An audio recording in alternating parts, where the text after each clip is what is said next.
VonAllen Sports.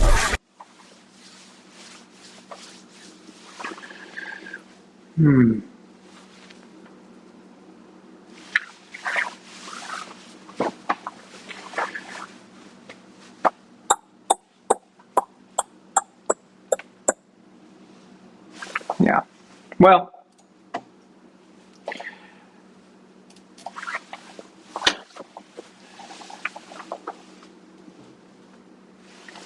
I mean, like, I know this is the riveting commentary you guys were hoping for. That's all I have to say about that. Yeah, and that's all. That's all I've got to say. Okay. Good night, everyone. No, I'm kidding. Okay. So let's get this straight. A Bill Belichick team, knowing that this was a wet and foggy game, conditions that were very comparable to, I don't know, what the Bears are used to. They beat the 49ers this year in a game like that. I think it was in week 1. I overestimated Bill Belichick's preparation for this game and underestimated the Bears. It's sloppy. I mean, Justin Fields fumbled the ball 4 times. He fumbled the ball 4 times and you couldn't get one of them? You don't prepare for this game thinking that the Bears are going to run it. Do you realize that their quarterback had more rushing yards than anyone on their team, and they still utilized their running back? They came prepared, and Belichick looked like he was getting ready to play Dan Fouts' air attack. What was this? What was this exactly? And by the way, anytime a quarterback runs out of the pocket, you make him pay for this. Okay, you hurt him, you hit him. I don't give a crap if you get a penalty. Okay, I don't care if you get a penalty. Take the penalty, fine. But guess what? That quarterback is going to think about running next time. You got to make him pay. What happened? He's awesome. He gets me fired up, gets me back into the game when I'm like not, it's like getting disappointing. He can't do everything, okay? He can't do everything. You've got to be able to tackle. What is this? Reaching up my arm. Oh, I hope I can trip him. What is that? What is that? What happened to Bill Belichick fundamentals? Wrapping up a guy. What happened to those things? I was just talking about this on Saturday night. I did a quick video on Sunday, and I said, well, at least the Belichick team is going to be well coached and ready to go tonight, and I guarantee you they're not going to lose like the Bucs did.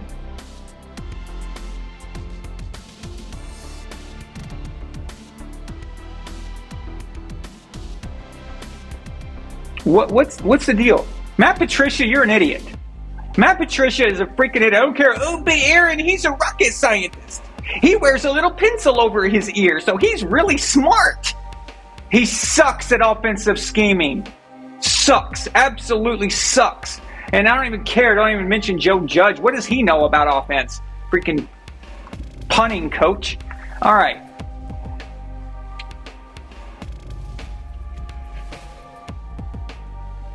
Why would you call a play to hand the ball off to a wide receiver in a wet game? Looks easy. These things are hard. They're much harder than you realize. And handing the ball off is an art. Okay? It is an art because you can't just watch everything you're doing. You got to look up sometimes to make it look like it's fake. You got to trick the defense. You can't sit there and just watch the ball the whole time when you're trying to do a play of this kind. Wide receivers are not used to this. The timing is weird for them. They just don't get enough reps to take the ball like that. What does he do? All right. Why did you throw Mac Jones out there in this game? Why? Why did you throw him in? Did you throw him out in these conditions on a Monday night while everybody's watching? Was this to humiliate him?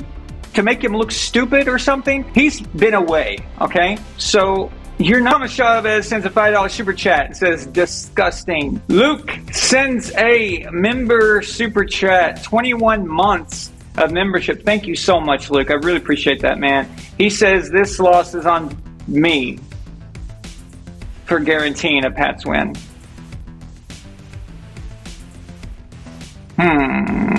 Well, Why, thank you, sir. Thank you. It is my fault. Okay, fine. I'll take the blame for this one. I will. I actually will. You know why I take the blame? Because I had too much confidence in Bill's ability to get these guys ready. I just want to say, I'll say it again.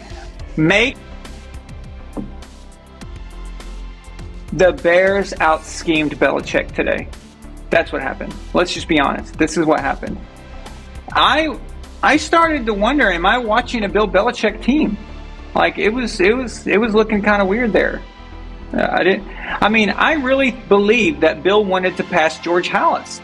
Don't you want to pass George Halas while you're playing Chicago? Isn't that the perfect thing? The perfect time to pass Halas is playing his team?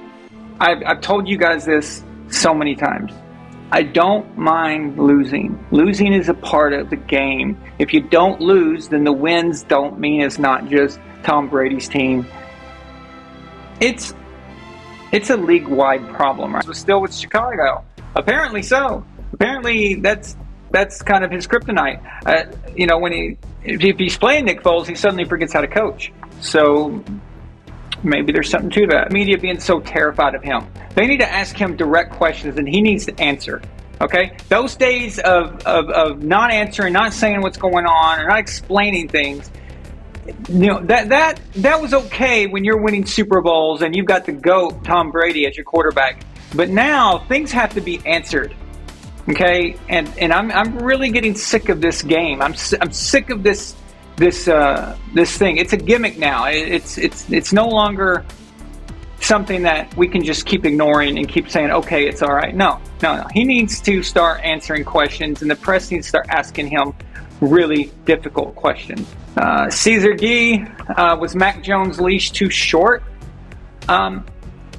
Here's what I think, man. Mac should have never been brought back yet. I think that keep playing Zappy, see what happens. Tonight's game was a mess with the rain and the wet conditions. That's not really something that you want a guy coming back into after being out for a little bit. His confidence is a little strange. You kind of don't want that situation for him. You kind of threw him out there and just let him suck. All right? And ultimately, the game was lost with Zappy as well, even though they had that moment where it looked pretty good. So it was a disaster, no matter how you look at it, right? So what was the point in putting Mac out there only to just pull him after one interception? So yes, in that sense, I think it never should have happened to begin with in order for us to even have this conversation about his leash being too short. You play Zappy, you see if you can get the win, but Wednesday we have a special show with special guests. The chiseled Adonis will be here with me, and we'll be talking about the upcoming week 8 and whatever else what we may stumble upon. And you guys want to be there on Wednesday night and ask him a question or give us debate topics or whatever. That should be a lot of fun. So don't miss that Wednesday night, 7:30 Eastern. Okay? 7:30 Eastern. Because how on earth is Tom Brady still playing football? This man graduated high school a year after I was born in 1995. Homie been playing football my entire life and somehow is still at the top of the league. He is undefeated against Father Time. He is the only man in history to defeat Father Time. In the Bible, when they talk about people living for 800 years, Tom Brady may be one of those people. Flag on the play if you're not subscribed to VonAllen Sports. But once you are, we'll make it up to your team in the fourth quarter. You're watching VonAllen Sports, real and honest NFL analysis. Subscribe now and join the empire. VonAllen Sports, let's go. VonAllen Sports.